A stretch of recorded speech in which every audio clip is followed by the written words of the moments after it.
त्रिलोक सिंह ने जब आम्रपाली को बादल महल में देखा तो उसने उस महल में आग लगा दी थी ताकि सारा संदेह उस व्यक्ति पर जाए जो आम्रपाली को वहां लेकर आया था। लेकिन अजात शत्रु ने अपने प्राणों पर खेलकर आम्रपाली को महल से बाहर निकाला। जब कौशला ने आम्रपाली को देखा तो उसके पैरों तले जमीन खिसक गई। उसका दिमाग सुन्न पड़ चुका था। वो स्तब्ध होकर आम्रपाली के चेहरे की तरफ देख रही थी। उसे यकीन नहीं हो रहा था कि जिसे अजात शत्रु अमृता पुकार रहा है वो आम्रपाली है। तभी अजात शत्रु ने आम्रपाली के चेहरे पर हाथ फेरते हुए कहा, अमृता उठो, अब तुम ठीक हो, तुम्हें कुछ नहीं हुआ है, उठ जाओ। लेकिन आम्रपाली को होश नहीं आ रहा था। आम्रपाली का पूरा शरीर लाल पड़ चुका था। उसकी तरफ देखते हुए कौशला ने मन ही मन कहा, नहीं, ये कैसे हो सकता है? ये आम्रपाली कैसे हो सकती है? हमारा पुत्र हमें जिससे मिलवाना चाहता था, वो जिससे विवाह करना चाहता है, वो ये है, वो आम्रपाली है? नहीं, ऐसा नहीं हो सकता। कौशला देवी कुछ बोल नहीं पा रही थी। वो बस मन ही मन तरह तरह की बातें कर रही थी। उसके अंदर भूचाल मचा हुआ था। वो समझ नहीं पा रही थी कि आखिर ये सब चल क्या रहा है। तभी तेज रफ्तार से घोड़े पर सवार होकर सम्राट वहां पहुंचे। सामने आग की लपटों में धूं धूं होता हुआ महल देखकर सम्राट की आंखें चकरा गई थी। उनके पीछे आ रहे अंतेनाग और विशाखा भी स्तब्ध थे। एक पूरा महल उनकी आंखों के सामने चल रहा था। तभी उस महल के सामने कौशला और अजात शत्रु को देखकर सम्राट तुरंत अपने घोड़े से नीचे उतरे और उनकी तरफ भागते हुए आए और अंतेनाग और विशाखा महल की आग को बुझाने के लिए बाकी सैनिकों के पास चले गए। सम्राट उनकी तरफ आते हुए कहते हैं, आप दोनों ठीक तो है ना? कौशला, तुम तो ठीक हो ना? सम्राट के सवाल पर भी दोनों ने कोई जवाब नहीं दिया। सम्राट ने अजात शत्रु को देखा और चिंतित स्वर में कहा, पुत्र, तुम्हें कुछ हुआ तो नहीं ना? कंबल से लिपटा हुआ अजात शत्रु अपने सामने बेहोश पड़ी आम्रपाली के चेहरे की तरफ लगातार देखे जा रहा था। तब तक सम्राट ने उस ओर ध्यान नहीं दिया था। लेकिन जब अजात शत्रु ने कोई जवाब नहीं दिया और कौशला भी स्तब्ध खड़ी थी तो उन दोनों के चेहरे के भाव को देखकर सम्राट ने देखा कि अजात शत्रु के सामने एक स्त्री लेटी हुई है। सम्राट को सिर्फ उसका लहंगे से ढका हुआ पैर दिखाई दे रहा था। सम्राट कुछ समझ नहीं पाई कि वो स्त्री है कौन। वो कुछ कदम उनकी तरफ आगे बढ़े। जैसे जैसे वो आगे बढ़ रहे थे, महल की आग की तपन उन्हें शीतल ठंडी हवा की भांति प्रतीत हो रही थी और धीरे धीरे उस स्त्री का चेहरा उनके सामने आने लगा। जैसे ही उसका चेहरा सामने आया, आम्रपाली को देखकर सम्राट के कदम अपने आप रुक गए। उनके चेहरे के भाव उलझन में बदल गए। वो हैरान भी थे और खुश भी। एकदम से हवा का रुख उनके लिए बदलने लगा था, मानो वहां आग ही ना लगी हो। सम्राट आम्रपाली को देखकर आसपास सब कुछ भूल गए। वो धीरे धीरे उसकी तरफ बढ़ने लगे थे और खुद को यकीन दिलाने लगे कि वो जिसका चेहरा देख रहे हैं वो आम्रपाली है। वो आम्रपाली के पास आए और उसके सिर के पास बैठते हुए कहते हैं, आम्रपाली। सम्राट के मुख से आम्रपाली का नाम सुनकर कौशला की नजर उन पर गई। कौशला की आंख आंसुओं से डबडबा गई थी, लेकिन वो किसी बांध की तरह उन्हें अपनी आंखों में ही रोक कर रखे हुए थी। तभी अजात शत्रु ने कहा, आम्रपाली नहीं, अमृता। सम्राट आम्रपाली के चेहरे पर हाथ रखते हुए कहते हैं, हमें यकीन नहीं हो रहा आम्रपाली हमारे सामने है। तभी अजात शत्रु ने सम्राट की तरफ क्रोध भरी नजरों से देखते हुए कहा, आपको भ्रम हो रहा है पिताजी। अगले ही पल सम्राट ने आम्रपाली के सिर को अपनी गोद में रख लिया और उसके सिर को सहलाते हुए कहा, हम आम्रपाली को पहचान ना पाए, ऐसा कभी नहीं हो सकता। और जिस अमृता की बात तुम कर रहे हो वो भी आम्रपाली ही है। सम्राट ने आम्रपाली के सिर को अपनी गोद में रखा हुआ था और उसके सिर पर हाथ फेर रहे थे। वहीं अजात शत्रु ने आम्रपाली के हाथ को अपने हाथों में थाम रखा था ताकि उसे होश आ जाए और दोनों ही आम्रपाली के लिए बहस कर रहे थे। उन दोनों को उस स्थिति में देखकर कौशला की सांसें थमने सी लगी थी। वो उस आग की तरफ देखने लगी जो ऊंची ऊंची लपटें लेकर धधक रही थी। इस वक्त उसकी स्थिति ऐसी ही थी कि वो चीख चीख कर कहे, चिल्ला चिल्ला के रोए, पर वो अपनी भावनाएं भी व्यक्त नहीं कर पा रही थी। अगले ही पल अजात शत्रु सम्राट की तरफ घूरते हुए कहता है, पिताजी, आम्रपाली जीवित नहीं है, वो मर चुकी है और ये हमें जंगल में मिली थी। इसने खुद हमें बताया कि ये आम्रपाली नहीं बल्कि अमृता है। और आम्रपाली को आप कैसे जानते हैं? बार बार उसका नाम क्यों पुकार रहे हैं आप? उसी वक्त आम्रपाली को होश आने लगा था। उसने जब आंखें खोली तो उसके चेहरे के ठीक सामने सम्राट का चेहरा था। सम्राट को अपने सामने देखकर आम्रपाली की जान में जान आने लगी थी। उस वक्त सम्राट अजात शत्रु की तरफ देख रहे थे और अजात शत्रु सम्राट की तरफ। से पहले दोनों एक दूसरे से कुछ कह पाते, एकदम से आम्रपाली ने उठकर सम्राट को गले से लगा लिया। उसने मरी हुई सी आवाज में सम्राट को पुकारते हुए कहा, आखिरकार आप हमें मिल ही गए सम्राट। जैसे ही आम्रपाली ने सम्राट को गले से लगाया, सम्राट के चेहरे पर खुशी की लहर दौड़ पड़ी। लेकिन वहीं अजात शत्रु स्तब्ध हो गया था। यह अमृता उसके पिता के गले क्यों लग रही थी? उसी दौरान अंतेय नाग, जो कि विशाखा के साथ महल की आग को नियंत्रित करने की कोशिश कर रहा था, उसने विशाखा से कहा, इतने बड़े महल में इस तरह की आग लगना कोई आम बात नहीं है। हमें ऐसा क्यों लग रहा है जैसे ये आग लगाई गई है? तो विशाखा ने कहा, भाई आपको भी ऐसा महसूस हो रहा है? हमें तो ये आग देखते के साथ ही यकीन हो गया था कि ये लगाई गई है। अंतेय नाग ने कहा, हाँ, लेकिन यहाँ अचानक से कोई आग क्यों लगाएगा? यदि किसी को बादल महल नष्ट करना ही होता तो वो बहुत पहले कर चुका होता, पर आज ही क्यों? आग लगने की कोई विशेष वजह भी तो होनी चाहिए। विशाखा अंतेय नाग इस बारे में सोच रहे थे कि तभी विशाखा ने कहा, भाई इस महल में आज राजकुमार कुड़ेक आए थे, कहीं कोई उन्हें मारने की तो कोशिश नहीं कर रहा था? जैसे ही दोनों के ख्याल में अजातशत्रु आया, उन दोनों ने उनकी तरफ देखा, लेकिन वहाँ सम्राट के गले से आम्रपाली को लगते हुए देख दोनों ही उस आग के बारे में भूल गए। विशाखा ने झट से कहा, देवी आम्रपाली, ये वही है ना? अंतेय नाग भी ध्यान से देख रहा था। उसने कहा, जिस प्रकार सम्राट उस स्त्री से मिल रहे हैं, इससे तो यही सिद्ध होता है कि वो आम्रपाली ही है। इसके बाद वो दोनों उनकी तरफ आगे बढ़ गए। वही आम्रपाली से मिलकर सम्राट खुशी से भावुक हो उठे थे। उन्होंने कहा, आम्रपाली, कहाँ थी तुम और तुम्हारी ऐसी स्थिति कैसे हुई?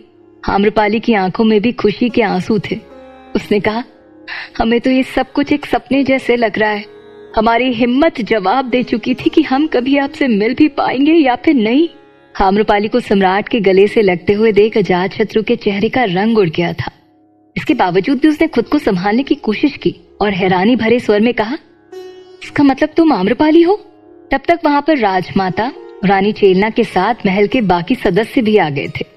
सम्राट और अजातशत्रु के बीच आम्रपाली को देखकर वो सभी एक पल के लिए हैरान थे। किसी को भी यकीन नहीं हो रहा था कि उनके सामने जो स्त्री है वो आम्रपाली ही है। तब आम्रपाली ने अजातशत्रु की दुविधा को दूर करते हुए उससे कहा, हाँ, हम आम्रपाली हैं। हमें क्षमा कीजिएगा, परंतु हमें आपसे झूठ कहना पड़ा, क्योंकि सम्राट को हमने वचन दिया था कि किसी भी परिस्थिति में हम अपनी पहचान किसी को नहीं बताएंगे। जब सभी ने आम्रपाली के मुख से उसके बारे में सुना तो सभी को यकीन हो गया कि आम्रपाली मरी नहीं थी बल्कि जीवित थी। इससे पहले अजातशत्रु कोई प्रतिक्रिया दिखा पाता और समझ पाता कि आम्रपाली और सम्राट के बीच क्या संबंध है, अगले ही पल सम्राट ने आम्रपाली से पूछा, लेकिन आम्रपाली, आप यहाँ कैसे आई? क्या हुआ था आपके साथ? तब आम्रपाली ने अजातशत्रु की तरफ इशारा करते हुए कहा, सम्राट, यदि ये ना होते तो आज हम आपके सामने नहीं होते। जंगल में इन्होंने हमारे प्राण बचाए थे और उसके बाद यही हमें यहाँ लेकर आए हैं। लेकिन इस महल में आग कैसे लगी हमें कुछ नहीं पता। हमें जब होश आया तो हम यहाँ पर थे और आप हमारे सामने। जैसे ही आम्रपाली ने अपनी बात पूरी की, सम्राट ने अजातशत्रु की तरफ देखा। उन्हें समझ में आ गया था कि अजातशत्रु ने ही आम्रपाली के प्राण बचाए हैं। वो विनम्र होते हुए कहते हैं, आज तुमने सिद्ध कर दिया पुत्र कि तुम्हारे अंदर एक सम्राट का रक्त बह रहा है। तुमने आम्रपाली को नहीं बल्कि हमारी आत्मा को बचाया है। सम्राट की बातें और आम्रपाली का व्यवहार देखकर अजातशत्रु मूर्ति बनकर रह गया था। वो इस कश्मकश में उलझ गया था कि आखिर उसकी आंख के सामने हो क्या रहा है। कल तक जिसे वो अमृता समझ रहा था वो आम्रपाली है, और उसके पिता से वो इस तरह से गले क्यों लग रही है। उसके लिए सब कुछ समझ पाना बहुत मुश्किल था, लेकिन वो जितने करीब सम्राट के जा रही थी वो उसे बर्दाश्त नहीं कर पा रहा था। वो चुपचाप अपनी जगह से उठकर एक किनारे जाकर खड़ा हो गया और आम्रपाली की तरफ अपनी गहरी गंभीर आंखों से देखने लगा। उसके चेहरे के भाव बता रहे थे कि उसके मन में हजार सवाल उठ रहे हैं, लेकिन वो शुरुआत कहाँ से करे, वो उसमें उलझ चुका था। जब सबका ध्यान अजातशत्रु से हट गया और सब आम्रपाली को घेर कर खड़े हो गए, तो अगले ही पल कौशला उसके पास आई और उसके हाथ को पकड़ते हुए गंभीर स्वर में कहती है, चलो हमारे साथ। अजातशत्रु जड़ होकर रह गया। वो हिल भी नहीं पा रहा था, लेकिन कौशला ने उसे जबरदस्ती अपनी तरफ खींचते हुए कहा, अब एक पल भी हम यहाँ नहीं रुकेंगे, चलो हमारे साथ। और वो उसे अपने साथ महल की तरफ वापस ले गई। लेकिन अजातशत्रु अपलक आम्रपाली और सम्राट की तरफ देख रहा था। वहीं उन दोनों को जाते हुए रानी चेलना भी देख रही थी। उन दोनों के चेहरे के रंग उड़े हुए थे। उसने आम्रपाली की तरफ देखते हुए मन ही मन उसे कोसना शुरू कर दिया और कहा, 100 डाइनें मरी होंगी तब जाकर ये जिंदा हुई होगी। इतना अमर तो रावण भी नहीं था, लेकिन न जाने ये कौन सी घूंटी पीकर आई है। इससे कुछ होता ही नहीं है। न जाने हम किस नक्षत्र में पैदा हुए थे जो हमारे जीवन में आम्रपाली नाम का ग्रहण लगा हुआ है, हटने का नाम ही नहीं ले रहा। इसके बाद उसने कौशला देवी की तरफ देखा और विचलित होते हुए कहा, न जाने अब क्या होने वाला है। इसके बाद वो भी उसके पीछे निकल गई।